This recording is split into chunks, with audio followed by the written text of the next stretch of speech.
As a beginner काफ़ी सारे लोगों को कोई मसला होता है कि उन्हें चीज़ें समझ नहीं आती, उन्हें काफ़ी सारी जो फ्रंट एंड की चीज़ें, सबसे पहले जो मसला होता है वो फ्रंट एंड की चीज़ों में होता है कि ये वेबसाइट पे लोडिंग एनिमेशन कैसे आ रहा है, या फिर बटन पे क्लिक करने से ये सब चीज़ें कैसे हो रही हैं। तो काफ़ी जो है ना, उन्हें इन चीज़ों में मसला आता है।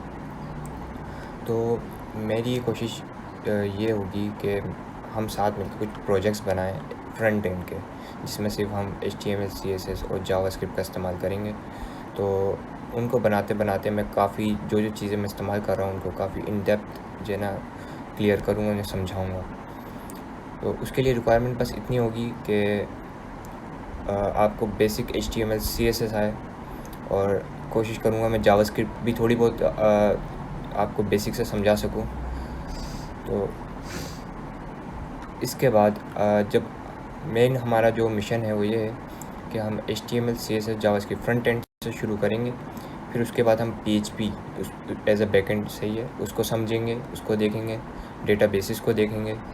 फिर उसके बाद हम चले जाएंगे वर्डप्रेस की तरफ। वर्डप्रेस में जो सबसे ज़्यादा डिमांड उठती है वो होती है कस्टमाइजेशन की।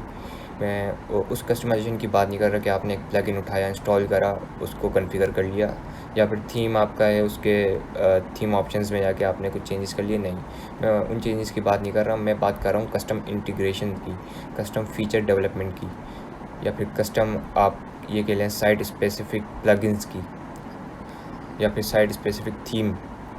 मैं उन चीज़ों की बात कर रहा हूँ। तो उसकी जो डिमांड है वो सबसे ज़्यादा है। वर्डप्रेस काफ़ी ज़्यादा ग्रो कर रहा है, और अब मौजूदा वक्त में तकरीबन 40 to 45% ऑफ वेब अब वर्डप्रेस जो है ना संभाल रहा है। तो वर्डप्रेस शुरू से काफ़ी पॉपुलर रहा है। तो इसमें जो सबसे ज़्यादा डिमांड है ये कस्टमाइजेशन की उठ रही है, कस्टम डेवलपमेंट की। इसकी चार्जेस भी काफ़ी हाई होते हैं, इसमें कंपटीशन भी बड़ा कम है। तो शुरू में क्या होता है कि जितने भी बिगनर्स जब शुरू करते हैं तो उन्हें प्रोजेक्ट्स नहीं मिलते। जब प्रोजेक्ट्स मिलने की कुछ वजह हो सकती है, या तो आप क्लाइंट को सेटिस्फाई नहीं कर पा रहे, या फिर आप बहुत अच्छा लिख रहे हैं। तो दूसरी वजह ये भी हो सकती है कि आपके जैसे और लोग वहाँ पे पहले से मौजूद हैं, मतलब कि कंपटीशन काफ़ी टफ़ है। तो कंपटीशन काफ़ी टफ़ होता जा रहा है वक्त के साथ साथ वर्डप्रेस में। एलिमेंटर्स आ गए, और पेज बिल्डर, DB थीम आ गया, अवाडा थीम आ गया, उनके पेज बिल्डर्स हैं। तो ये सब काफ़ी चलाना बहुत आसान है। तो जो आसान काम होता है वो तो सब कर लेते हैं, और जैसे जैसे उस काम के करने वालों की तादाद बढ़ती रहती है, तो उस कैटेगरी की, उस नीच की जो पे होती है, जो प्राइस होते हैं, वो गिरते चले जाते हैं। तो हमारा मिशन ये है कि हम उस लेवल पे पहुँचें जहाँ पे सीनियर डेवलपर्स इस वक्त बैठे हैं। यानी कि आपको फ्रंट एंड का पता हो, आपको बैक एंड का पता हो, आपको APIs का पता हो, और ख़ास आपको वर्डप्रेस का पता हो, वर्डप्रेस के कोडेक्स जो कोर है उसका पता हो। फिर उसके बाद सब हम अभी स्टार्ट कर रहे हैं फ्रंट एंड से। फ्रंट एंड हम HTML CSS जावास्क्रिप्ट को देखेंगे। फिर उसके बाद हम आएंगे बैक एंड में PHP और MySQL डेटाबेस की तरफ। फिर उसके बाद हम वर्डप्रेस को देखेंगे, वर्डप्रेस की theme development, site specific plugin development, site specific plugins बनाएंगे, सही है, और उसमें कस्टम इंटीग्रेशंस कैसे करनी है, पेमेंट मेथड और दूसरी भी चीज़ें।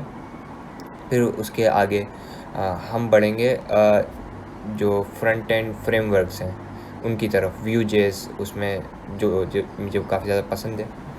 तो Vue.js इसमें हमारे पास कुछ नाम हैं मशहूर, जिसमें रिएक्ट है, एंगुलर है और व्यू है।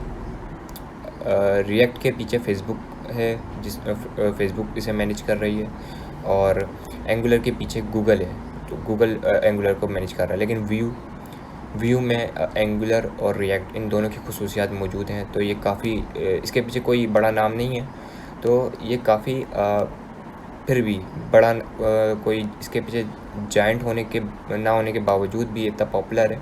मतलब कि इसमें ख़ासियत बहुत ज़्यादा है। इसमें रिएक्ट और एंगुलर दोनों की आपको खुसूसियत मिल जाती है। तो मैं जो पर्सनली काफ़ी व्यू को इस्तेमाल करता हूँ, मैंने व्यू ही सीखा है शुरू से।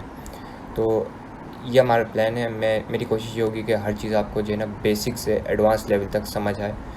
अभी मैं डायरेक्ट HTML और CSS से स्टार्ट नहीं कर रहा, क्योंकि ये चीज़ें जो हमारा पेरेंट चैनल है, तो मैं एक और बात यहाँ पे जो क्लियर कर दूँ कि ये जो चैनल है ये एक चाइल्ड चैनल है और इसका पेरेंट चैनल है फ्रीलांस पाकिस्तान। मैं आपको दिखा देता हूँ यहाँ पे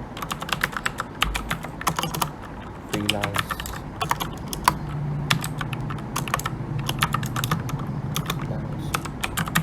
पाकिस्तान यूट्यूब। तो आप इस चैनल पे जाकर इस चैनल को भी एक्सप्लोर कर सकते हैं। यहाँ पे भी आपको बहुत सारी चीज़ें मिल जाएंगी।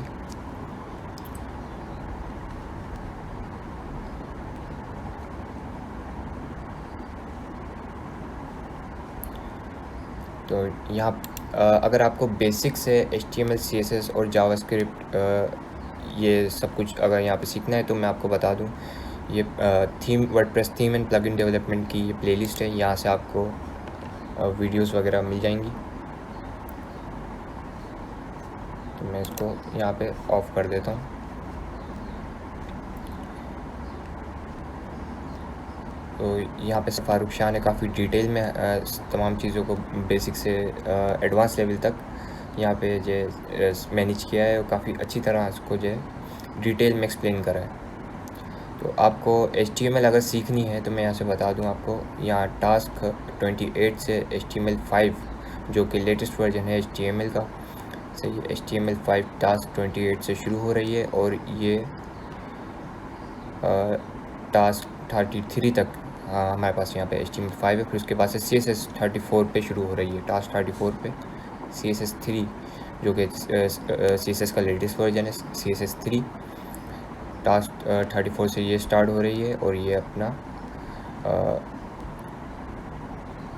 टास्क नंबर 43 तक जो है CSS है हमारी। फिर उसके बाद जावास्क्रिप्ट है।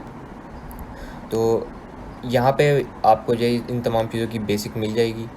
तो अगर आपको इन सब चीज़ों की बेसिक नॉलेज है या फिर आपने सब वीडियोस देखी हुई हैं तो आप जो है मेरे साथ कंटिन्यू कर सकते हैं। मैं यहाँ पे प्रोजेक्ट्स से स्टार्ट करूँगा और जैसे मुझे जो चीज़ें समझ में आई वो मेरी कोशिश होगी मैं वैसे वैसे आप तक तमाम डिटेल में पहुँचा दूँ। तो आज के लिए हमारे पास जो प्रोजेक्ट है वो ये है basic multi step login form का।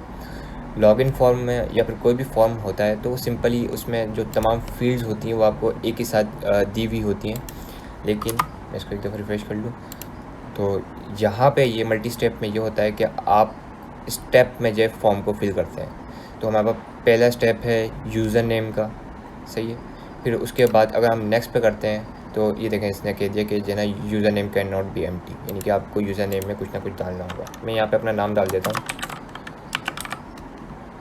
अब मैं नेक्स्ट करता हूँ तो अब ये यहाँ पे पासवर्ड पूछेगा। फिर उसके बाद यहाँ पे जो नेक्स्ट का बटन था उसकी यहाँ पे हमारा सबमिट का बटन आ गया। तो ये बहुत ही सिंपल सा प्रोजेक्ट है, हम इसे बनाएंगे स्क्रैच से। तो एक बार मैं आपको करके दिखा दूँ। अगर मैं यूज़र नेम नहीं लिखे बगैर अगर मैं नेक्स्ट करता हूँ तो ये हमारा हमें अलर्ट दे देगा user name can not be empty. उसके बाद हमारे पास आ जाता है यूज़र नेम डालने के बाद पासवर्ड इंटर करा, अब हमारे पास पासवर्ड आ गया। अब पासवर्ड को फिल करेंगे, फिर उसके बाद हम इसे सबमिट कर सकते हैं। तो ये था हमारा सिंपल सा मल्टी स्टेप फॉर्म। अब इसको देखते हैं कि ये बनेगा कैसे। तो आपने कुछ और चीज़ें भी करनी है, साथ साथ आप जो है ना पेंसिल और कॉपी लेके बैठें और नोट्स बनाते जाएं। जो जो मैं आपको बातें बता रहा हूँ उनके नोट्स लेते जाएं, इससे आपको बाद में फ़ायदा होगा। अब मैं यहाँ मैंने एक फ़ोल्डर बनाया हुआ लर्न विद प्रोजेक्ट्स के नाम से अपनी ई ड्राइव में। अब मैं यहाँ पे एक और नया फ़ोल्डर बना लेता हूँ। Ctrl+Shift+N से मैंने न्यू फोल्डर बनाया। अब मैं इसमें इसको नाम दे देता हूँ मल्टी स्टेप लॉगिन फॉर्म, सही है। अब मैं इसको ओपन कर लेता हूँ। मैं जो कोड एडिटर यूज़ कर रहा हूँ वो है VS कोड।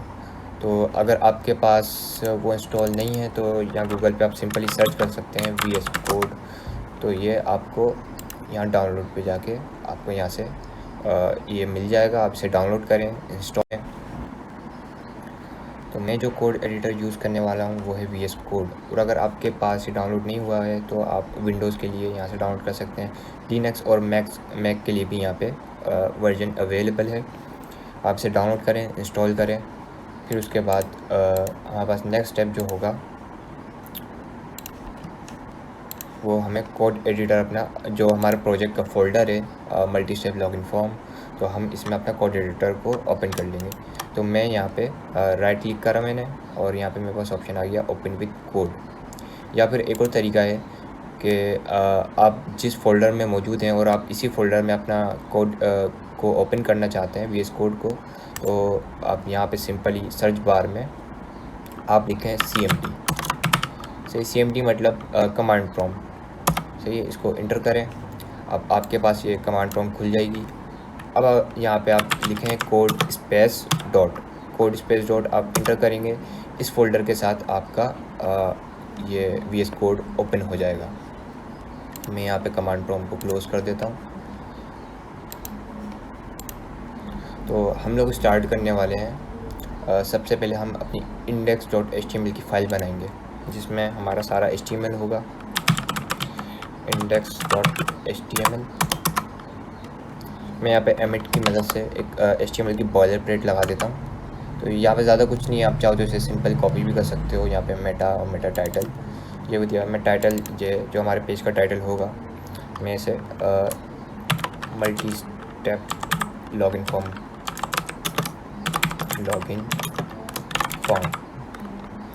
ये मैंने कर दिया। और मैं यहाँ पे इसको कंट्रोल एस कर लेता हूँ और इसको ओपन कर लेता हूँ।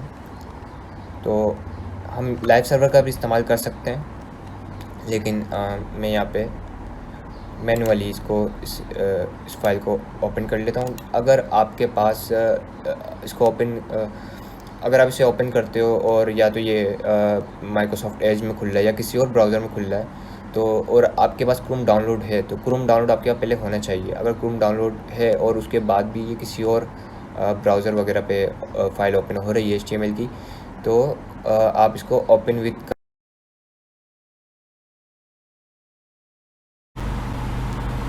तो इस HTML की फ़ाइल को ओपन करने के लिए या तो हम सिंपली इस पर डबल क्लिक कर देंगे तो ये ओपन हो जाएगी। या फिर अगर आपके पास कोई मसला हो रहा है, जैसे कि आप इसे डबल क्लिक करके ओपन करते हो, ये किसी और ब्राउज़र में खुल रही है या मिसाल के तौर पे या तो ये माइक्रोसॉफ्ट एज पे भी खुल सकती है। अगर ये किसी और ब्राउज़र पे खुल रही है तो आपके पास यहाँ ऑप्शन है, आप इस पर राइट क्लिक करें और यहाँ पे ओपन विद पे जाके आप गूगल क्रोम को क्लिक करेंगे तो ये गूगल क्रोम पे इसको ओपन कर देगा। तो हमारी फाइल खुल चुकी है। ऊपर जो हमने टाइटल दिया था यहाँ पे ये मल्टी स्टेप लॉगिन फॉर्म, तो ये इसने यहाँ पे दे दिया है हमें।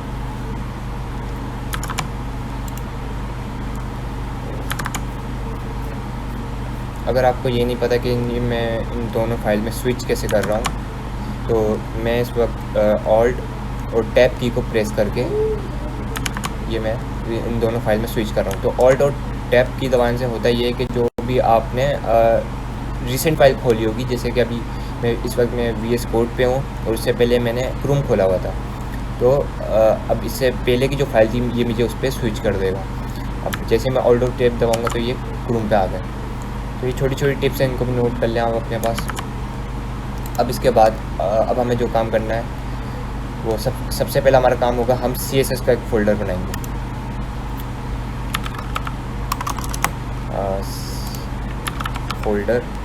फ़ोल्डर के यहाँ पे दो आइकन्स हैं, एक है फाइल और एक है फ़ोल्डर। इस पे जब आप क्लिक करेंगे तो ये फ़ोल्डर बना के देगा। तो यहाँ पे हमने फ़ोल्डर बनाया CSS। अब इसके अंदर हम बनाएंगे एक फ़ाइल, उसका नाम देंगे हम style.css। ये हमने नाम दे दिया। अब हम इसको HTML में अपने कनेक्ट करेंगे। ये सब चीज़ें काफ़ी डिटेल में जो फ्रीलांस पाकिस्तान चैनल पे आपको मिल जाएंगी, क्योंकि ये सब बिल्कुल ही बेसिक है। अब हमें यहाँ पे अपनी स्टाइल शीट का पाथ देना है। ये हमारा CSS का फ़ोल्डर है, तो इसके अंदर है हमारे पास अपना style.css। ये हमारे पास आ गई।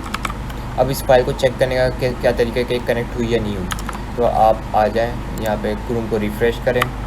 अब मैं कंट्रोल शिफ्ट और सी दबाता हूँ, तो इससे हमारा डेवलपर टूल्स जो है क्रोम की ऑन हो जाती हैं। अब इसको मैं चाहूँगा कि ये मेरे यहाँ बॉटम में आए, तो मैं इसको यहाँ आइकन क्लिक करके बॉटम में ले आऊँगा। तो अब ये चेक करने के लिए कि ये CSS वाकई में कनेक्ट हुई और ये काम कर रही है या नहीं कर रही, तो हम जाते हैं सिंपल नेटवर्क में। नेटवर्क के टैब में जाके आप इसको एक दफ़ा रिफ़्रेश कर लें, तो यहाँ पे ऑल सेलेक्ट हुआ हुआ है। तो ये सारी फाइलें जितनी भी इस हमारे HTML पेज में जो कनेक्ट हुई हुई हैं वो सारी की सारी आ जाएंगी। इसने index.html भी दे दिया, इसने style.css ये भी दे दी। तो ये मतलब इसका मतलब है कि हमारी style.css काम कर रही है, कनेक्ट हो चुकी है। अब वापस आते हैं। अब यहाँ पे हम सबसे पहले बनाएंगे HTML का कंटेनर। तो मैं यहाँ पे div.container, ये मैं एमिट का इस्तेमाल कर रहा हूँ, ताकि इससे क्या करेगा कि ये मेरी कंटेनर क्लास वाली डिव बना के दे देगा। आप इसको मैन्युअली भी टाइप कर सकते हो, उसमें कोई मसला नहीं है। लेकिन अगर आप VS कोड इस्तेमाल कर रहे हो तो यहाँ पे आप ये एमिट की मदद से इस तरह डिव जनरेट कर सकते हो। तो ये आ गया मेरा कंटेनर, सही है। अब इसके अंदर हमने अपना एक डिव बनाते हैं लॉगिन फॉर्म की क्लास के साथ। ये डिव भी बन गई। अब इसके अंदर हम बनाते हैं अपना फॉर्म। एक्शन अभी हम इसमें नहीं देते, मेथड देने की इस वक्त हमें ज़रूरत नहीं, क्योंकि अभी हम सिर्फ फ्रंट एंड पे इसको हम बना के देख रहे हैं। अब इसके बाद हम यहाँ पे हमें कुछ फील्ड्स चाहिए होंगी। हमें दो फील्ड्स चाहिए इस वक्त एक फील्ड है यूज़र नेम की और दूसरी है पासवर्ड की, और बाकी हमारे पास एक बटन होगा नेक्स्ट का और एक बटन होगा हमारे पास उस पासवर्ड वो सबमिट का। तो उसके लिए अब हमें जब भी कोई हम इस तरह का डिज़ाइन बनाते हैं जिसमें लॉजिक हो, तो हमें पहले सोचना होता है हम काम कैसे करने वाले हैं। तो मेरा जो प्लान है वो ये है कि मैं 2 स्टेप की डिव बनाऊंगा। पहली होगी स्टेप 1 की डिव और दूसरी होगी स्टेप 2 की। स्टेप 1 की डिव में हमारे पास होगा यूज़र नेम और नेक्स्ट का बटन। तो अभी मैं बना के दिखा देता हूँ। यहाँ पे बनाता हूँ डिव ID स्टेप 1, यानी कि डिव बनाई मैंने, उसको ID दे दी स्टेप 1। अब इसके अंदर मैं अपनी जो यूज़र नेम की फील्ड है और जो नेक्स्ट का बटन है वो यहाँ पे दूंगा। अब मैं वो भी बना के दिखा देता हूँ। तो सबसे पहले हमारे पास होगा एक हम बनाएंगे लेबल, और इसको देंगे यहाँ पे हम यूज़र नेम। यहाँ पे हमने यूज़र नेम की लेबल बनाई, और उसके बाद हम एक बनाते हैं इनपुट, यहाँ पे टेक्स्ट। ये सब मैं एमिट को इस्तेमाल करके मैं जनरेट कर रहा हूँ। तो नेम में हमारे पास ये नेम जो होता है, जब फॉर्म सबमिट होता है तो इस यूज़र नेम के अंदर जो हमने वैल्यू यूज़र ने इनपुट करी होगी या हम जो इनपुट करेंगे वो एक नाम के साथ जो हमारे सर्वर पे सेंड होती है। तो जो नाम होगा वो इसी फील्ड का नेम होगा। मिसाल के तौर पे अगर मैं यूज़र नेम में लिखूँगा हमज़ा और मैंने यहाँ पे नेम दिया हुआ है यूज़र नेम, तो ये कुछ इस तरह से जाएगी, यूज़र नेम इक्वल हमज़ा, सही है। अगर मैं अपना नाम लिख के हमज़ा लिख के यूज़र नेम की फील्ड में इसको सबमिट करूँगा फॉर्म को, तो ये हमेशा सर्वर पे इस तरीके से जाएगी कि फील्ड का नेम आएगा और उसके इक्वल जो हमने वैल्यू दी है वो जाएगी। तो इस तरह से ये फॉर्म हमारा सबमिट होता है। तो मैं इसको ID भी दे देता हूँ यूज़र नेम, लेकिन ID आप नेम से डिफरेंट रख सकते हो। बहुत से लोगों को कन्फ्यूजन होती है, लेकिन मैं यहाँ पे ID और नेम सेम रखूँगा ताकि बस आसानी के लिए। अगर आप चाहो तो उसको चेंज भी कर सकते हो, उसमें कोई मसला नहीं होगा, सही है। मैं यहाँ पे इसको कंट्रोल S करता हूँ और ऑल्ट और टैब दबा के मैं वापस क्रोम पे आया। मैंने यहाँ पे रिफ़्रेश करा तो इसने मुझे यहाँ पे यूज़र नेम की फील्ड दे दी, सही है। यहाँ तक हमारा सही जा रहा है। और ये हमारा स्टेप 1 पे काम अभी हमारा चल रहा है, जो सबसे पहले हमारे जो फर्स्ट स्टेप होगा, उसके बाद हम सेकंड स्टेप पे काम करेंगे जो कि होगा पासवर्ड वाला। तो सही है। यहाँ तक के लिए अब इसके बाद हम थोड़ी सी CSS लिख देते हैं इसकी। सबसे पहले CSS में जो चीज़ मैं लाजमी करना चाहूँगा, मैंने एस्ट्रिस का मतलब ये है कि यहाँ पे तो बेसिकली हम सिलेक्टर देते हैं CSS का कि किस क्लास पे, किस टैग पे या किस आईडी पे हमने CSS देनी है अपनी। तो मैंने यहाँ पे एस्ट्रिस लिख दिया, मतलब कि मैं हर टैग पे, कोई फ़र्क नहीं पड़ता कि वो किस आईडी का है, किस क्लास का है, ये सब के लिए है। सही है। तो मैं सबके लिए क्या स्टाइल देना चाहूँगा, मैं चाहूँगा कि जो सब पे पैडिंग आ रही है वो हो जाए 0। नीचे आया, मैं चाहूँगा मार्जिन ये हो गया 0, और मैं चाहूँगा कि बॉक्स साइजिंग ये हो जाए बॉर्डर बॉक्स। तो ये जो है यह हम अपने तमाम प्रोजेक्ट्स में यूज़ करेंगे। ये दरअसल ये करता क्या है, ये हमने ये जो स्निपेट है इस वजह से लिखा ताकि जितने भी हमारे पास ब्राउज़र की तरफ से पैडिंग या मार्जिन आ रहे हैं वो हट जाएँ। तो आगे जो हमने देने हैं सिर्फ वही चीज़ रहे, ब्राउज़र की तरफ से कोई एडिशनल स्पेसिंग ना आए। तो बस इसके लिए हम ये स्निपेट जो है ना अपने प्रोजेक्ट्स में यूज़ करेंगे, और ये ज़्यादातर जो सीनियर डेवलपर्स हैं ये यूज़ करते हैं। तो उसके बाद मैं ये चाहूँगा कि जो हमारा कंटेनर है ये हो जाए डिस्प्ले फ्लेक्स। बेसिकली मुझे करना क्या है, मुझे ये करना है कि जो हमारा लॉगिन फॉर्म है ये इसकी डिव बिल्कुल सेंटर में है, हमारे पेज के यहाँ सेंटर में कहीं आए। सही है। और उसके लिए हमें क्या करना होगा कि जो हमारे लॉगिन फॉर्म की का जो पेरेंट है जिसकी क्लास है कंटेनर, तो उस पर हमें फ्लेक्स बॉक्स का इस्तेमाल करना होगा। अब हम इसको डिस्प्ले कर देंगे फ्लेक्स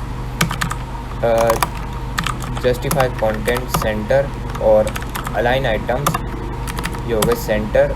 और मैं इसकी जो कंटेनर की हाइट है वो कर दूँगा 100 VH। 100 VH का मतलब है VH view port height. View port height क्या है, जो आपके पेज की ये जितना पेज आपके ब्राउज़र में विजिबल है। सही है। अब जैसे ये यहाँ से लेके यहाँ तक का ये पेज मेरे ब्राउज़र में इस वक्त विजिबल है, बाकी जो चीज़ है वो हिडन है, वो मुझे स्क्रॉल करके नीचे जाना होगा। तो ये व्यू पोर्ट हाइट में नहीं आता। व्यू पोर्ट हाइट में खाली उतना हिस्सा आएगा जो व्यूएबल है, जो आपको दिख रहा है इस वक्त। सही है। जो नीचे है जिसको आप इसको स्क्रॉल करके देखेंगे वो उसमें इंक्लूड नहीं होता। सही है। तो ये सिंपल सी बात है, ये उम्मीद है कि आपको समझ में आ गई होगी। तो अब इसके बाद ये हमारा फ्लैक्स हो गया। अब इसको मैं यहाँ से कॉपी करूँगा और अपनी style.css में ले आके ये रही हमारी style.css, यहाँ पे ले आके इसको मैंने पेस्ट करा, और यहाँ से मैं वापस आया अपने ब्राउज़र में, मैंने इसको करा रिफ्रेश। तो हम ये वाले फॉर्म को भी अपने साथ रखेंगे कुछ रेफरेंस लेने के लिए, कि अगर मुझे कुछ ज़रूरत पड़ी रेफरेंस लेने की तो मैं यहाँ से ले सकूँ, मिसाल के कलर वगैरह की। तो अब यहाँ तक के ये हमारा हो गया।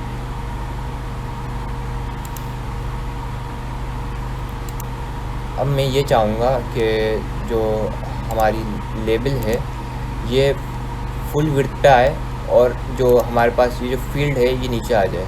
तो उसके लिए मुझे क्या करना होगा, मुझे लेबल को डिस्प्ले ब्लॉक करना होगा। ब्लॉक का मतलब क्या है, जो ब्लॉक एलिमेंट्स होते हैं वो हमेशा अपने पेरेंट के हिसाब से पूरी विड्थ ले लेते हैं। जैसे कि अब ये स्टेप 1 ये इसका पेरेंट है, पेरेंट टैग है। तो ये क्या करेगा, अगर मैं इसको डिस्प्ले ब्लॉक कर देता हूँ तो ये जितनी पेरेंट ने विड्थ ली हुई है ये भी उतनी ले लेगा। सही है। तो जब ये भी इसकी जितनी फुल विड्थ ले लेगा, जितना आपको इससे हाईलाइट हुआ हुआ नज़र आ रहा है इस वक्त, तो उसके बराबर में जो इनपुट टैग है उसको मजबूरन नीचे आना पड़ेगा। तो ये सिंपल सी चीज़ है। अब मैं इसको कर देता हूँ डिस्प्ले ब्लॉक। मैंने इसको डिस्प्ले ब्लॉक कर दिया तो ये नीचे आ गया। अब मैं इसको सिंपली अपने CSS में ले आके पेस्ट कर दूँगा। फ्रंट एंड पे आऊँगा, एक दफ़ा रिफ़्रेश करके देखा सही है, सब कुछ नॉर्मल है, जैसा हमने करा था वैसे ही आ रहा है। तो अब इसके बाद हमारे पास जो अगला स्टेप है वो मैं यहाँ पे चाहूँगा कि जो जैसा हमारे पास यहाँ पे यूज़र नेम लिखा हुआ आ रहा है वैसे हमारे पास यहाँ पे ये यूज़र नेम भी लिखा हुआ आए। तो उसके लिए इनपुट टैग में हम क्या करते हैं, प्लेस होल्डर देते हैं। यहाँ पे प्लेस होल्डर मैं यहाँ पे चाहूँगा your user name. Front end पे आए, रिफ़्रेश करा, ये देखें यहाँ पे यूज़र नेम आ गया। अभी हमने इसको कोई ख़ास स्टाइल दिया नहीं है जिसकी वजह से ये अभी काफ़ी रूखा सूखा लग रहा है। तो अब मैं ये चाहूँगा, हमारे फ़ॉन्ट्स जो है बड़े बेकार से लग रहे हैं, तो इस वक्त मैं जाऊँगा गूगल फ़ॉन्ट्स पे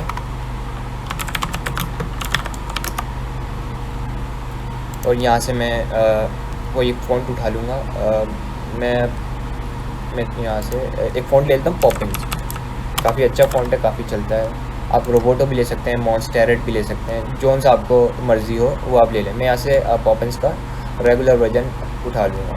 तो ये इसको सेलेक्ट करा, मैं ये इनका लिंक का जो टैग है ये ले लेता हूँ और अपने प्रोजेक्ट में आके यहाँ पे इसको डाल देता हूँ और इसको ज़रा सा हम फॉर्मेट भी कर लेंगे साथ साथ।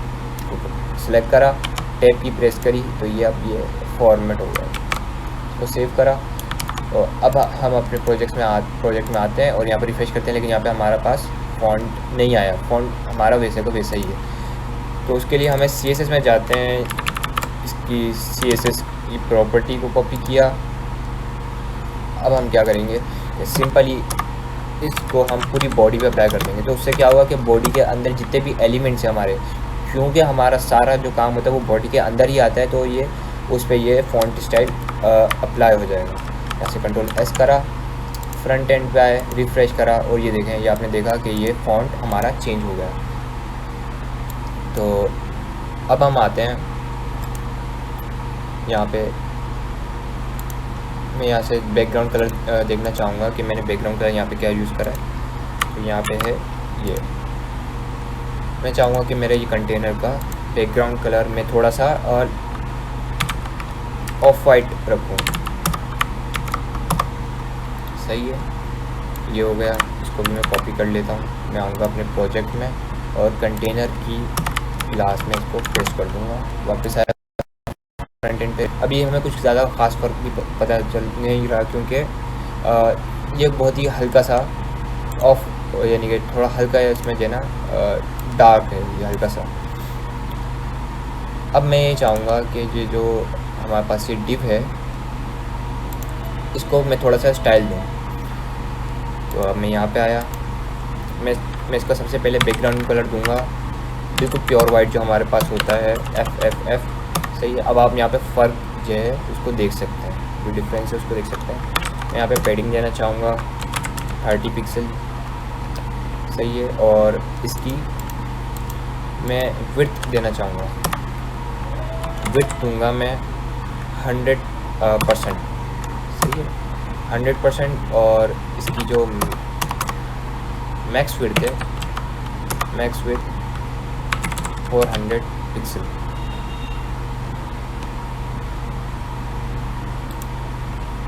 नहीं, ये हमने यहाँ पे ये चीज़ हमें यहाँ नहीं देनी थी। अभी स्टेप 1 को हम यहाँ तक रखते हैं, बैकग्राउंड कलर और पैडिंग तक। अब वो जो हमारा मैक्स विड्थ वाला है वो हम देंगे फॉर्म की डिव को, जो कि ये हमारी लॉगिन फॉर्म वाली डिव। सही है। मेरे ख्याल से हमें कलर भी इसी को देना चाहिए। तो यहाँ से हम क्या करेंगे, इसको यहाँ से कॉपी किया, यहाँ पे आए, ताकि हमें हर एक स्टेप के लिए बैकग्राउंड कलर ना देना पड़े। तो अगर हम हर स्टेप के लिए बैकग्राउंड कलर देते जाएंगे तो इस तरह क्या होगा कि हमारे CSS का जो साइज़ है, CSS की फ़ाइल का साइज़ वो बढ़ता जाएगा और हम ऐसा नहीं चाहते। तो ये यहाँ पे आ गए और इसको मैं जो हमारा स्टेप बने उसमें से मैं स्टाइल को हटा देता हूँ, ताकि हम देख सकें कि हमें बाद में क्या मिलेगा। अब यहाँ पे मैं देता हूँ विड्थ 100%।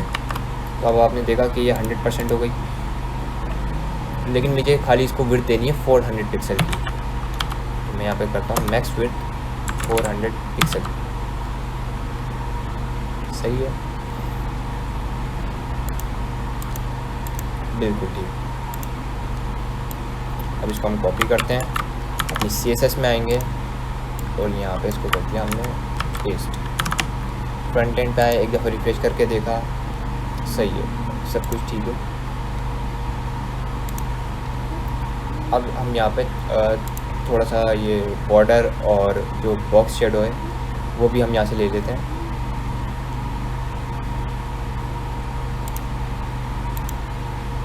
तो ये रहा हमारे पास बॉर्डर और शेडो। मैं आपको यहाँ पे मैन्युअली टाइप करके दिखाता हूँ। यहाँ पे हम देंगे बॉर्डर, कितने पिक्सल का बॉर्डर देना है, 1 पिक्सल का, सॉलिड होना चाहिए। और इसका जो कलर है वो कलर हम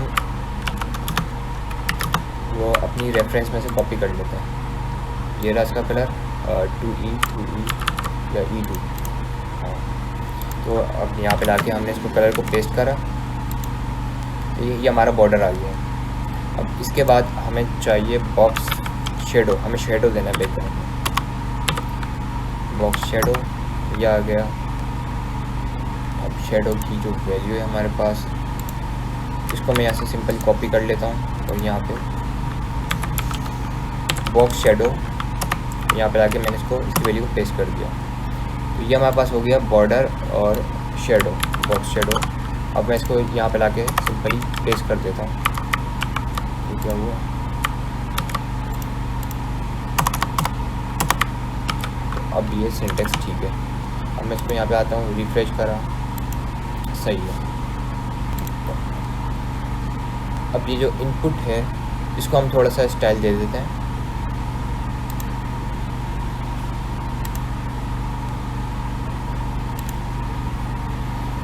मैं इसके लिए क्या करूँगा, मैं इसको सबसे पहले इसको बॉर्डर नन कर दूँगा। मैंने बॉर्डर हटा दिया। अब मैं इसका बॉर्डर करूँगा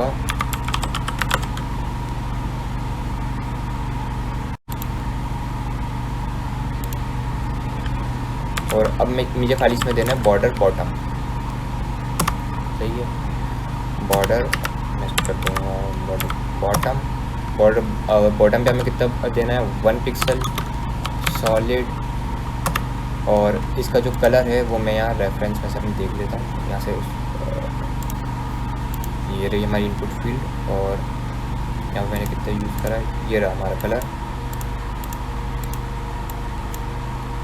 मैं कलर इस वजह से कॉपी कर रहा हूँ ताकि मैं ये बिल्कुल एग्जैक्ट सेम चीज़ें दोबारा से यहाँ पे आपको क्रिएट करके दिखा सकूँ। सही है, ये आ गया। अब हमें यहाँ पे कुछ पैडिंग लेनी है। पैडिंग में लेता हूँ 10 पिक्सल और यहाँ पे फ़ॉन्ट साइज मैं चाहूँगा फ़ॉन्ट थोड़ा बड़ा हो, यहाँ पे मैं इसको 18 पिक्सल कर लेता हूँ। अब ये कुछ सही लग रहा है, काफ़ी अब मैच हो रहा है। तो इसको कॉपी करा और वापस अब हम आएंगे अपने यहाँ पर CSS में इसको पेस्ट करा, सेव करा और वापस फ्रंट एंड आके देखा, सही है, नो चेंज। अब सब कुछ अब तक ठीक है। अब इसके बाद हमें यहाँ पे लगाना है बटन। वापस HTML में आते हैं तो मैं यहीं पे एक बटन बना देता हूँ।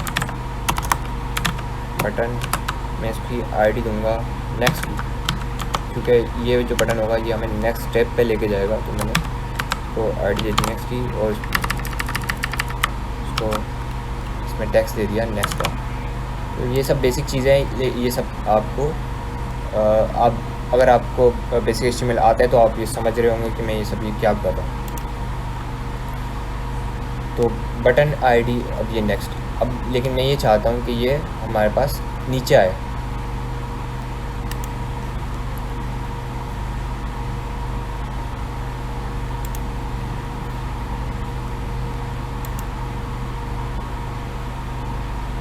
अब मैं ये करूँगा, ये जो इनपुट है इसकी मैं विड्थ दे दूँगा 100%।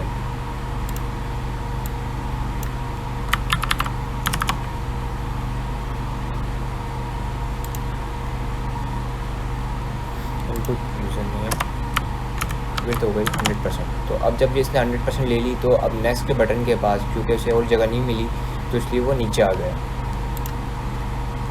अब हम इस बटन को थोड़ा स्टाइल देते हैं।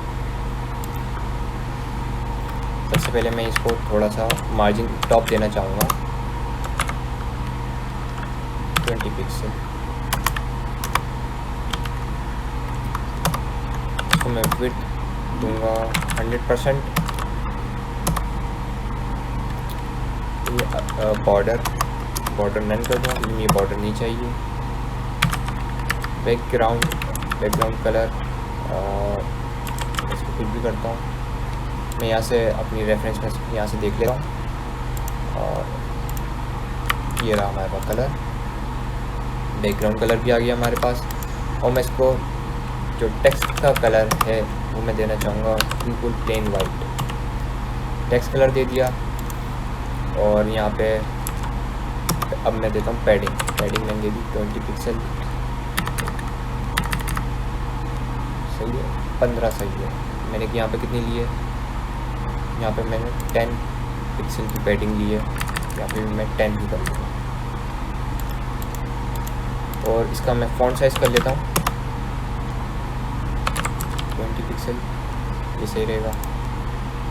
यहाँ पे मैंने फ़ॉन्ट साइज़ 18 लिया है, तो इसको भी मैं यहाँ पे 18 ही कर लूँगा। अब मैं इस पूरे CSS को यहाँ से कॉपी करूँगा और यहाँ नीचे ले जाके मैं इसको पेस्ट कर दूँगा।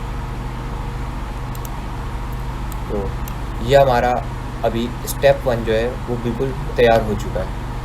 अब हमें बनाना है स्टेप 2। तो स्टेप 2 के लिए भी हम तकरीबन सेम चीज़ें बिल्कुल ये करेंगे जैसे हमारा स्टेप 1 था, वैसे बिल्कुल हमारा स्टेप 2 होगा।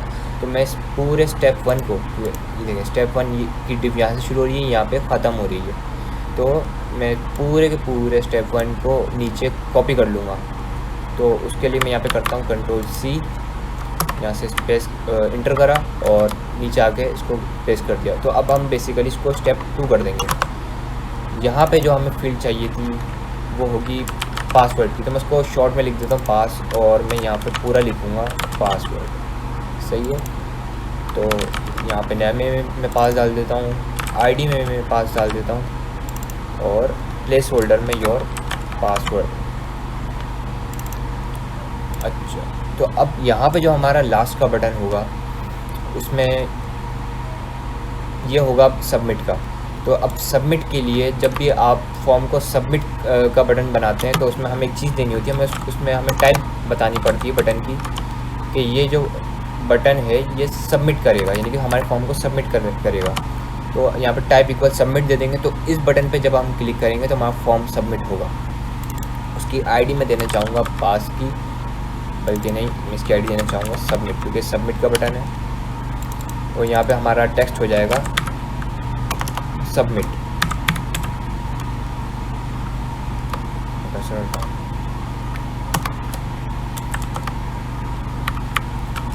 इसको Ctrl+S करा, फ्रंट एंड का एक दफ़ा रिफ्रेश करके देखा तो ये बिल्कुल अभी फ़िलहाल एकदम रुका सूखा है। अब इसको हमें ज़्यादा कुछ नहीं करना, बस हमने जो ऊपर स्टाइल दिए थे, अब जैसे कि मैंने यूज़र नेम की फील्ड पे ये सारे स्टाइल दिए थे, तो अब यही स्टाइल हमें पासवर्ड की फील्ड पे अप्लाई करने हैं। तो हम ज़्यादा कुछ नहीं कर सकते, ज़्यादा कुछ नहीं करना, बस ये इसका हमें सेलेक्टर लेना है, आईडी लेनी है, और जहाँ पे हमने यूज़र नेम का स्टाइल दिया था वहीं पे हमें कॉमा लगा के हमें ये वाला भी दूसरा सेलेक्टर भी हमें पेस्ट कर देना है। तो इससे हम क्या कह रहे हैं, हम इससे ये कह रहे हैं कि ये जो स्टाइल आपने लगाए हैं ये दो अलग अलग टैग्स पे अप्लाई कर दें। एक जिसकी आईडी यूज़र नेम है वो इनपुट का टैग है उस पर अप्लाई कर दें, और दूसरा जो पासवर्ड का इनपुट टैग है उस पर अप्लाई कर दें। तो ये कॉमा लगाने का मकसद ये कि ये हम इसको बता रहे हैं कि ये दो अलग अलग टैग्स हैं जिन पर हमें ये सेम स्टाइल अप्लाई करना है। तो यहाँ तक मुझे उम्मीद है कि आपको क्लियर हो गया होगा। अब मैं जैसे इसको Ctrl+S करूँगा और फ्रंट एंड पे आऊँगा तो यहाँ पे हमारा पासवर्ड भी स्टाइल अप्लाई हो चुका है, सही है। और उसके बाद है हमारे पास सबमिट का बटन। तो सबमिट के बटन का भी तकरीबन कहानी हमारे पास सेम ही होगी। तो मैं यहाँ पे क्या करता हूँ, यहाँ पे मैं कोई बटन इस्तेमाल कर रहा हूँ तो मैं बटन टैग पे ये स्टाइल दे देता हूँ। तो अब आप देखें यहाँ पे ये चीज़ सेम हो गई, लेकिन मैं ये चाहता हूँ कि मेरे पास जो सबमिट का बटन है, सिर्फ सबमिट का बटन, उसका कलर कुछ और हो। मैं चाहता हूँ यहाँ पे ब्लैक हो, तो मैं यहाँ पे सबमिट के बटन का कलर कर दूँगा ब्लैक। सॉरी, मुझे कलर नहीं चेंज करना, मुझे बैकग्राउंड कलर चेंज करना है।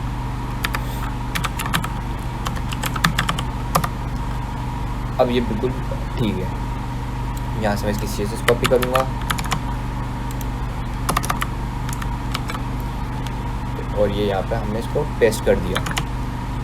अब एक दफ़ा रिफ्रेश कर लेते हैं, हमारे पास सारी चीज़ें बिल्कुल ठीक है। लेकिन अब यहाँ पे वही चीज़ आ गई जो एक नॉर्मल फॉर्म में होती है, हमारे पास सारी फील्ड्स एक साथ मौजूद है, हमने इन्हें स्टेप्स में चलाना है। तो स्टेप्स में चलाने के लिए हमारे पास जब हमारा पेज लोड होता है तो हमें हमारा स्टेप 1 विजिबल चाहिए और बाकी सारे स्टेप्स हमारे हाइड रहें। तो हम ये करना चाहते हैं। तो अब उसके लिए हमें क्या करना है, उसके लिए जो हमारे पास सेकंड स्टेप है हम उसको इनलाइन स्टाइल दे देते हैं।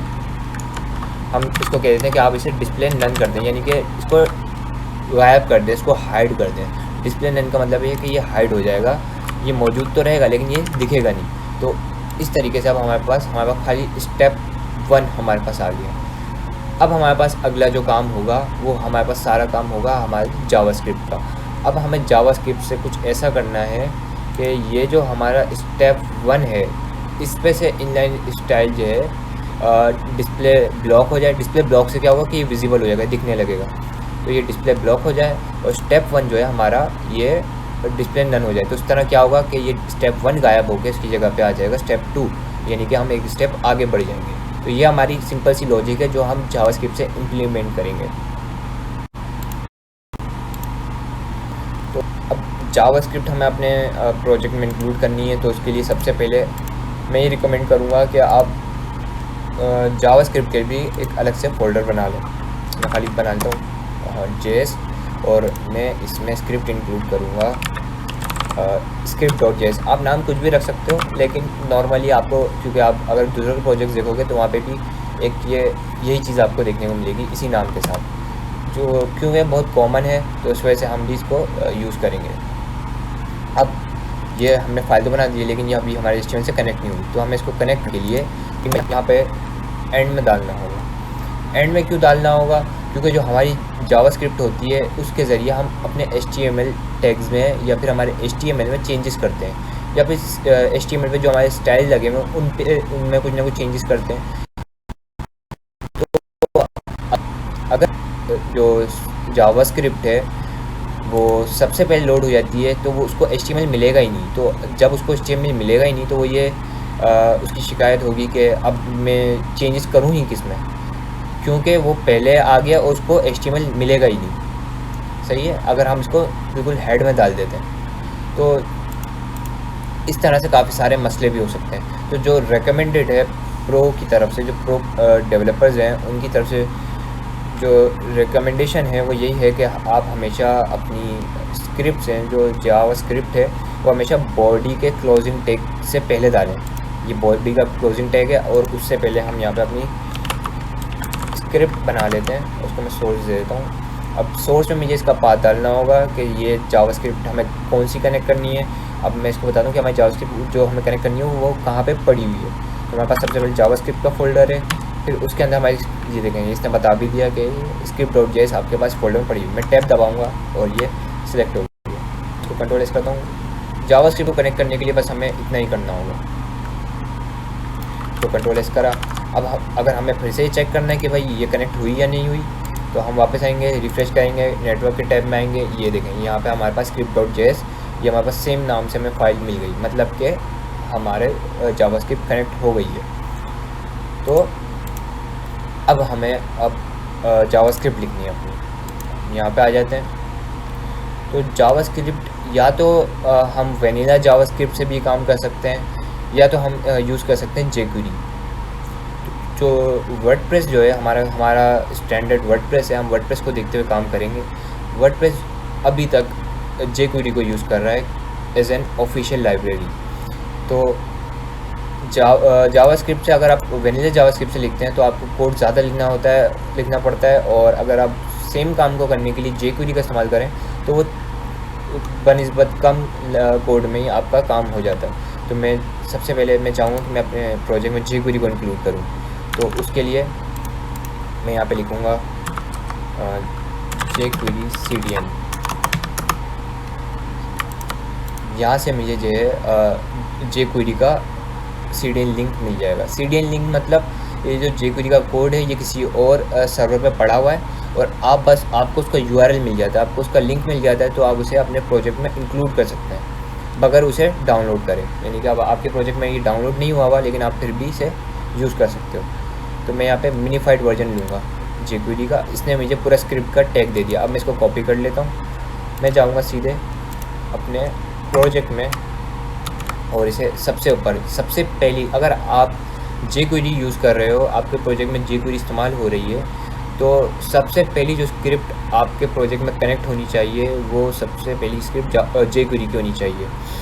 तो इससे क्या होगा, अगर आप jQuery को नीचे या फिर कहीं और डाल देते हो, तो काफ़ी टाइम ऐसा होता है कि आपको एरर्स देखने को मिलते हैं। आप जो चाहते हैं वो आपको रिज़ल्ट फिर मिलते नहीं है। आपको फिर बड़ा मसला होता है कि आप समझ में नहीं आता कि ये चीज़ हो कैसे रही है, क्योंकि आपने कोड सही लिखा होता है और वो काम नहीं कर रहा होता। तो इन सब चीज़ों से बचने के लिए आप अपनी jQuery की जो स्क्रिप्ट है उसको सबसे ऊपर रखें। फिर उसके बाद आपकी जो लाइब्रेरीज़ अगर आप कनेक्ट कर रहे हैं तो उन सब की स्क्रिप्ट होंगी, और फिर सबसे एंड में जो है ना, आपकी जो कस्टम जो आप जेस लिख रहे हो, वो उसकी फ़ाइल को आप इंक्लूड करोगे। तो सबसे पहले हमें jQuery होनी चाहिए, और सबसे एंड में हमारे पास कस्टम जेस जो हम खुद से लिख रहे हैं, और अगर हम कोई लाइब्रेरी वगैरह इस्तेमाल कर रहे हैं तो वो बीच में आ जाएगी। ठीक है, तो ये हमारी jQuery की फ़ाइल है, और ये कस्टम जेस हम यहाँ पे अपनी लिख रहे हैं, जो अभी हम लिखेंगे उसकी फ़ाइल हमने कनेक्ट कर दी है। तो अब ये मैंने इसको सेव कर दिया। तो अब मुझे क्या करना है, मुझे ये करना है कि जब मैं इस बटन पे क्लिक करूं, तो ये अच्छा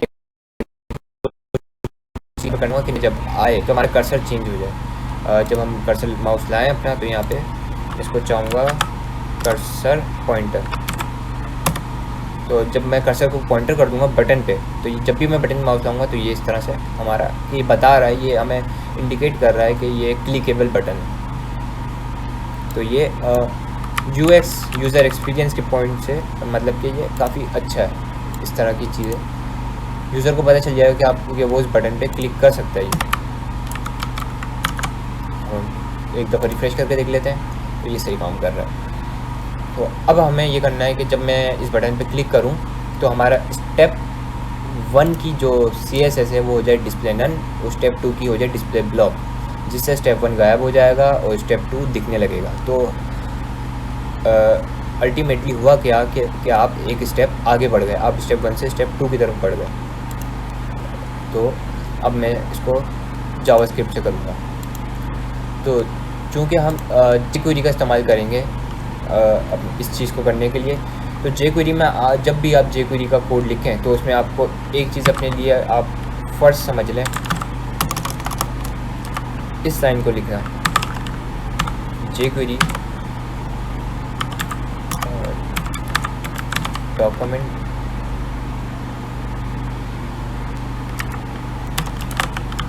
डॉट रेडी का फंक्शन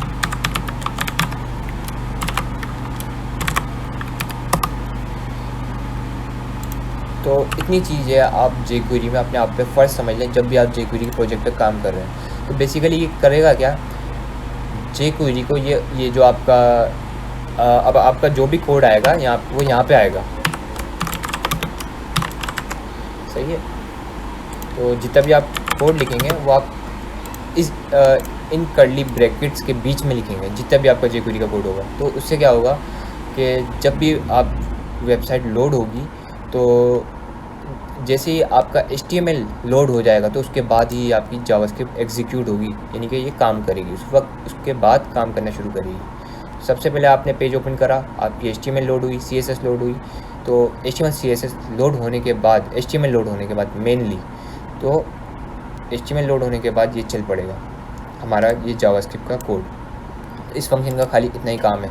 तो अगर आप इसको नहीं यूज़ कर सकते हैं तो कोड मोस्ट प्रोबेबली यानी कि चल तो सकता है, लेकिन आपको काफ़ी सारे केसेस में आपको बग्स या इश्यूज फेस करने पड़ेंगे। तो उन सब से बचने के लिए हम एहतियातन जो प्रो डेवलपर रिकमेंड करते हैं, वो ये रिकमेंड करते हैं कि आप अपने कोड को इस फंक्शन के अंदर ही रखें। तो हम भी इस चीज़ को फॉलो करेंगे। अच्छा, तो मुझे उम्मीद है कि यहाँ तक कि आप लोगों को समझ में आ गया होगा सारा। तो अब इसके बाद हम अपना मेन कोड लिखना शुरू करते हैं। अच्छा, मैं एक और बात बता दूं कि ये jQuery है, इसकी जगह अगर आप चाहो तो सिर्फ $साइन भी इस्तेमाल कर सकते हो, लेकिन मेरी आदत है, मैं जब भी ये फंक्शन लिखता हूँ तो किसी भी किस्म के कॉन्फ्लिक्ट से बचने के लिए यहाँ पे पूरा जो है ना jQuery लिख देता हूँ। तो अब हम यहाँ से अपना मेन कोड जो है लिखना शुरू करते हैं। मैं आ जाता हूँ यहाँ ब्राउज़र पे। सबसे पहले हमें क्लिक का फंक्शन बनाना होगा, जो कि जब हम इस बटन पे क्लिक करें तब जाके वो फंक्शन काम करे। तो सबसे पहले हमें इसकी आईडी लेनी होगी।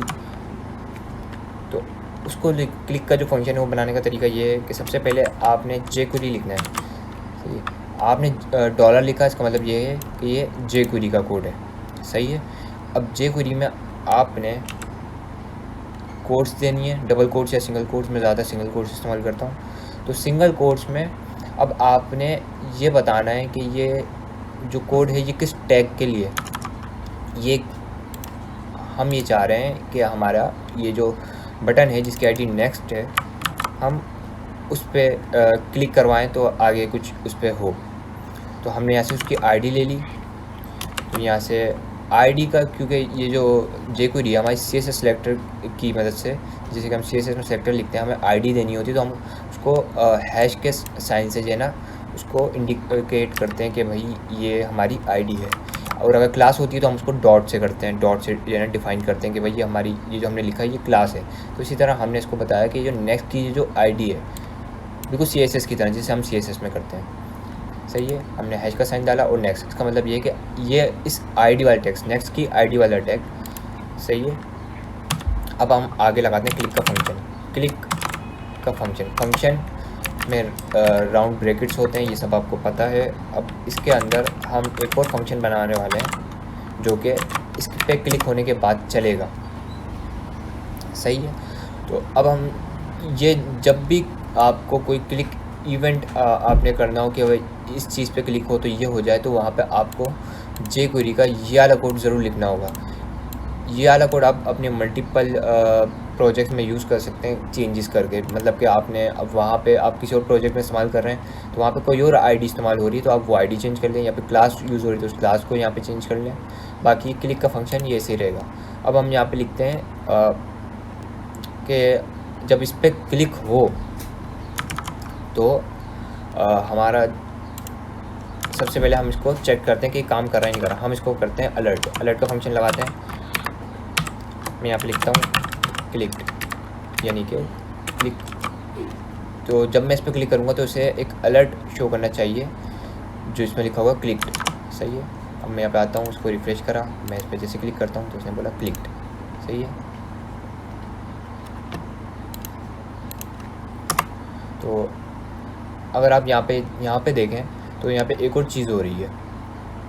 मैं जब भी इस पर क्लिक करूँगा तो पेज रिफ़्रेश हो रहा है, रीलोड हो रहा है। तो बेसिकली ये रिलोड क्यों हो रहा है? जब भी हम सिंपल HTML से फॉर्म बनाते हैं और उसमें कोई बटन होता है फॉर्म के टैग में, तो वो क्या करता है, वो फॉर्म को सबमिट कर देता है। सही है, तो यहाँ पे ये भी जो है ना HTML के टैग, HTML का जो फॉर्म है उसके टैग के अंदर ही ये बटन आ रहा है। तो जब मैं इस बटन पे क्लिक कर रहा हूँ तो ये पेज को जो हमारा डेटा है फॉर्म का उसे सबमिट कर रहा है। तो सबमिट होने से पेज भी हमारा रिलोड हो रहा है। तो हम नहीं चाहते कि हमारा पेज रिलोड हो। सही है, अगर ये सर्वर पे हुआ और वेबसाइट पे हुआ तो यूज़र तो हमारा फिर इंतज़ार करेगा कि भाई पेज लोड होगा तो हम नेक्स्ट स्टेप पे जाएंगे। तो ऐसे उसको एक अच्छा एक्सपीरियंस नहीं मिलेगा, उसे वो मज़ा नहीं आएगा सिंपल अल्फाज में। तो अब हमें पेज को लोड होने से भी रोकना है। तो उसका बहुत सिंपल सा तरीका, ये आपको हर जगह सेम तरीका रहेगा। आपने इवेंट को ले लेना है, event dot prevent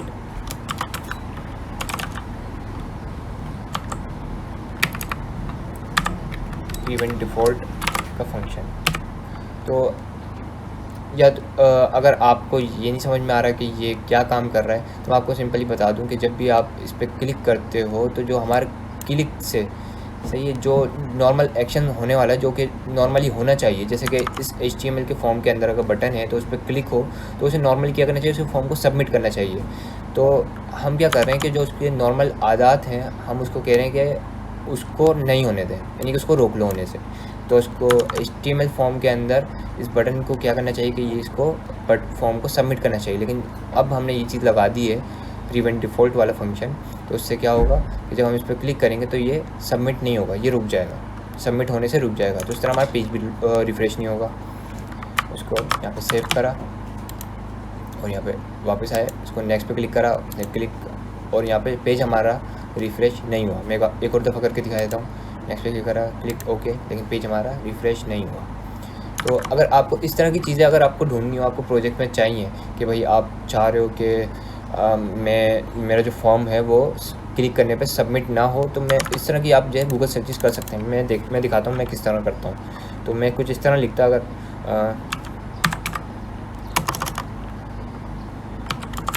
stop form submit on button click jQuery, तो मैं इस तरह से लिखता कि stop form submit on button click.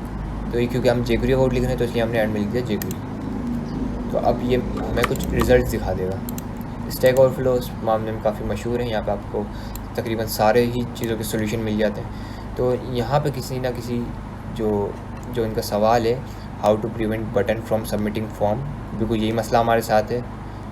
जब भी हम बटन पर क्लिक करते हैं तो क्या होता है कि वो सबमिट हो जाता है।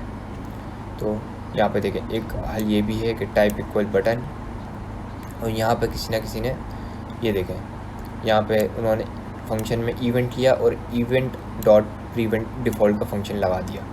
सही है, ये भी चीज़ आप कर सकते हैं। तो मैं चूँकि इसके साथ आगे बढ़ना चाहूँगा, अगर मैं यहाँ पे पूरा इवेंट लिखता तो मुझे यहाँ पे फिर पूरा इवेंट ही लिखना पड़ता। सही है, मुझे इस तरह से लिखना पड़ता, लेकिन चूँकि शॉर्ट हम लिख रहे हैं थोड़ा, तो यहाँ पे मैं खाली ई ले लेता हूँ। सही है, इतनी चीज़ को आप रट लो कि अगर आपने फॉर्म को सबमिट होने से रोकना है तो क्लिक के फंक्शन के साथ आपको इवेंट को प्रीवेंट डिफ़ॉल्ट करना होगा। सही है, अब हम अपनी जो आगे का कोड है वो लिखते हैं। तो अब जब इस पर क्लिक हो तो मैं ये चाह रहा हूँ कि जो स्टेप 1 है वो हो जाए डिस्प्ले नन, और स्टेप 2 जो है वो हो जाए डिस्प्ले ब्लॉक। तो बेसिकली हम क्या करें कि स्टेप 1 और स्टेप 2 पे स्टाइल को चेंज कर रहे हैं, हम स्टाइल अप्लाई कर रहे हैं। तो हम ये भी चीज़ गूगल से सर्च कर सकते हैं, क्योंकि अब हमारे पास लॉजिक तो आ गई हमारे दिमाग में कि हमने स्टाइल को चेंज करना है, लेकिन करना कैसे, ये आप गूगल कर सकते हो। सही है, चेंज स्टाइल यूजिंग jQuery, ये देखें ये आ गया। तो मैं ये नेक्स्ट स्टेप पे कैसे खोल रहा हूँ, मैं कंट्रोल का बटन होल्ड करके और मैं जब भी किसी लिंक पे क्लिक करूँगा तो वो हमेशा एक न्यू टैब पे खुलेगा। तो मैं इस तरह से जो है न्यू टैब पे लिंक्स को ओपन कर रहा हूँ। तो ये देखें इन्होंने बता दिया कि भाई jQuery में आपने जो आपका टैग है वो आप उसका सिलेक्टर दें, CSS सिलेक्टर, और उस पर .css के फंक्शन से, जो CSS का फंक्शन है उससे आप अपनी CSS चेंज कर सकते हैं। जैसे कि इन्होंने दिखाया डिस्प्ले की इन्होंने कर दिया इनलाइन ब्लॉक, तो ये भी हमारे पास डिस्प्ले की CSS प्रॉपर्टी है जो कि इन्होंने यहाँ पे इस्तेमाल करी। तो यहाँ पे आपको एग्जांपल्स मिल जाएंगी, आप उसमें उसको अपने कोड के हिसाब से चेंज कर सकते हैं। तो घबराने की कोई बात नहीं होती, जब आपके पास एक लॉजिक मौजूद है, आपने बस को गूगल पे लिखना है, गूगल आपको सॉल्यूशन दे देगा। तो अब हमने क्या करना है, हमने करना है स्टेप 1 को डिस्प्ले नन और स्टेप 2 को डिस्प्ले ब्लॉक। तो हम सिंपली स्टेप 1 की आईडी ले लेंगे। अगर यहाँ पे क्लास होती तो मैं डॉट के साथ लेता। तो अब क्योंकि वही हमें रिवायती तरीके से jQuery का फंक्शन और फिर उसके अंदर सिंगल कोट्स, और क्योंकि आईडी हम लेने वाले हैं तो हम आईडी हैश के साथ अपनी आईडी डाल देंगे, और हमें इसको CSS देनी है स्टेप 1 को। ओके, क्या CSS देनी है, हमें देनी है डिस्प्ले, इसको करना है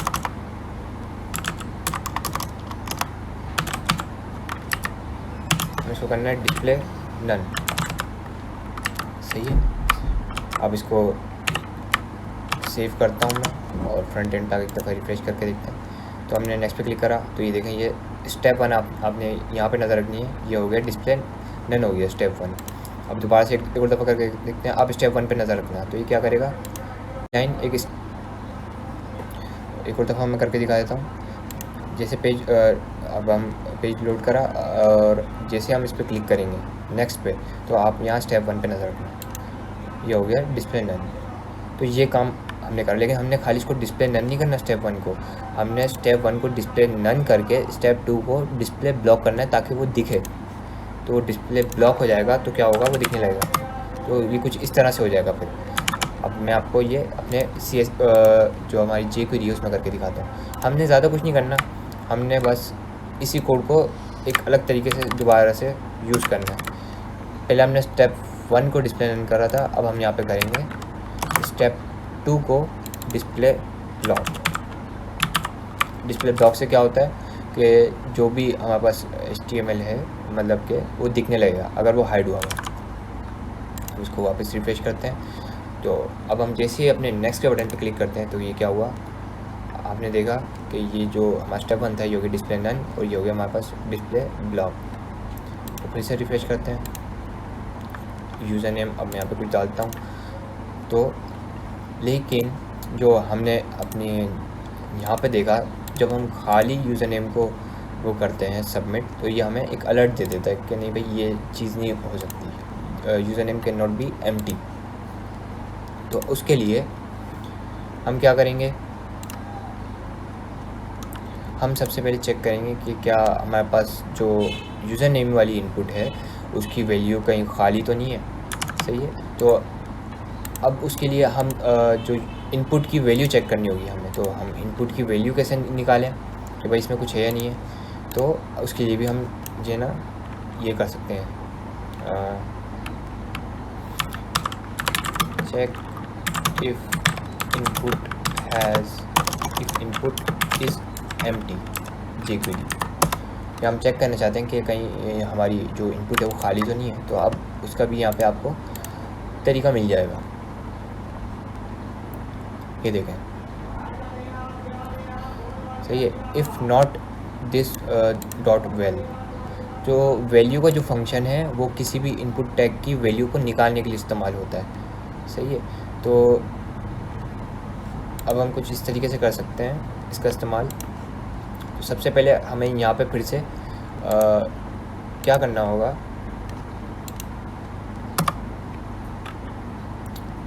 हमें इफ़ की कंडीशन बनानी होगी। सही है, जो कि बहुत ही कॉमन है। और मैं इस वाले कोड को सिलेक्ट करके ऑल्ट की दबा के मैं जो कीबोर्ड में हमारे अप के जो एरोज़ होते हैं, एरो की मदद से मैं इसको ऊपर ले जा रहा हूँ। मैंने ये ऊपर करा, यहाँ से स्पेसिंग को हटाया। अब मुझे इफ़ में ये चेक करना है कि क्या हमारे जो इनपुट की जो हमारे पास यूज़र नेम की वैल्यू है वो कहीं खाली तो नहीं है। तो सबसे पहले मैं ये चेक कर लेता हूँ कि वैल्यू निकालूँ कैसे। पहले मैं वैल्यू निकालूंगा तो तभी मुझे पता चल पाएगा कि वैल्यू अगर कुछ आ रही है तो उसका मतलब ये है कि उसमें कुछ ना कुछ यूज़र नेम की इनपुट में कुछ ना कुछ मौजूद है। और अगर कुछ नहीं लिखा हुआ तो वो ब्लैंक आएगी हमारे पास। तो सबसे पहले इसकी भी हमने आईडी दी थी यूज़र नेम की। तो इफ़ मैं यहाँ पे लिखूँगा jQuery, और क्योंकि ये हमारी आईडी का इस्तेमाल कर रहे हैं हम, तो हैश का साइन। सही है। अगर इस टैग की इनपुट जिसकी आईडी यूज़र नेम हो उसकी वैल्यू डॉट वेल बराबर हो खाली, यानी कि ब्लैंक स्ट्रिंग। मैंने यहाँ पे इसके अंदर अगर मैं ये लिख देता इस बराबर हो हमज़ा, तो अगर आप इनपुट की यूज़र नेम की वैल्यू में हमज़ा लिखोगे तभी ये आगे कि ये स्टेप बढ़ेगा, वरना नहीं बढ़ेगा। लेकिन मैं ये चाहता हूँ कि अगर ये खाली ना हो तो मैंने यहाँ पे नॉट भी लगाना है, यानी कि exclamation mark. If not equal to, सही है। ये तरीका आपको बार बार जो है ना नोट काम आएगा, तो आप इसको भी नोट करके रख लें।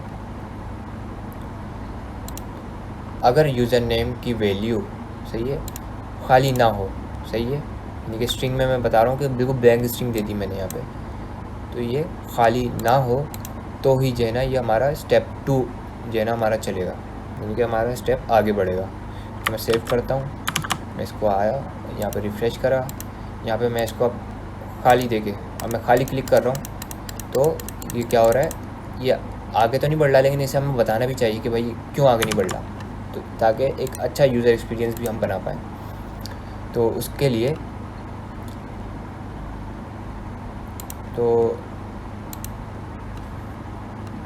सही है। तो ये कंडीशन क्या है, कंडीशन हमारी ये कह रही है कि अगर ये खाली ना हो, यानी कि इसमें कुछ ना कुछ वैल्यू कोई ना कोई होनी चाहिए फील्ड की, यूज़र नेम की फील्ड की कुछ ना कुछ वैल्यू होनी चाहिए, तभी ये कोड चलेगा। और अगर यूज़र नेम की फील्ड की वैल्यू कुछ भी नहीं है, यानी कि एल्स, सही है, उसके अलावा तो एक ही कंडीशन बनती है कि उस यूज़र नेम की फील्ड में कोई वैल्यू है ही नहीं, तो हम इसको कर देंगे अलर्ट। इसको अलर्ट करके कह देंगे कि भाई user name can not be empty, सही है। अब इसको सेव करते हैं, यहाँ पे आए। अब यहाँ पे मैं कुछ भी नहीं दे रहा, मैं बिल्कुल ब्लैंक से इसको ऐसे ही नेक्स्ट कर देता हूँ, तो उसने मुझे अलर्ट दे दिया user name can not be empty, सही है। और अगर मैं यूज़र नेम डाल देता हूँ उसकी जगह पे हमज़ा, अपना नाम डाल दिया मैंने, और मैं पासवर्ड पे गया नेक्स्ट करा, तो ये पासवर्ड इसने दे दिया मुझे। तो ये सिंपल सा था हमारे पास मल्टी स्टेप लॉगिन फॉर्म। तो इसमें जो मेन जो मकसद था वो था आपको जावास्क्रिप्ट का समझाना, कि जावास्क्रिप्ट के ज़रिए कैसे जो है ना आप डोम में, यानी कि आपका जो HTML पेज है उसमें चेंजेस कर सकते हैं, आप उसकी स्टाइल में चेंजेस कर सकते हैं। तो ये काफ़ी इजी था। मैंने कोशिश करी कि मैं काफ़ी जितनी ज़्यादा मैं डिटेल में बता सकता हूँ उतनी ज़्यादा डिटेल में मैं आपको चीज़ें ये समझाऊँ। तो अगर आपको ये कोई चीज़ समझ नहीं आ रही है, किसी चीज़ में कन्फ्यूजन है, तो आप नीचे कमेंट करके बता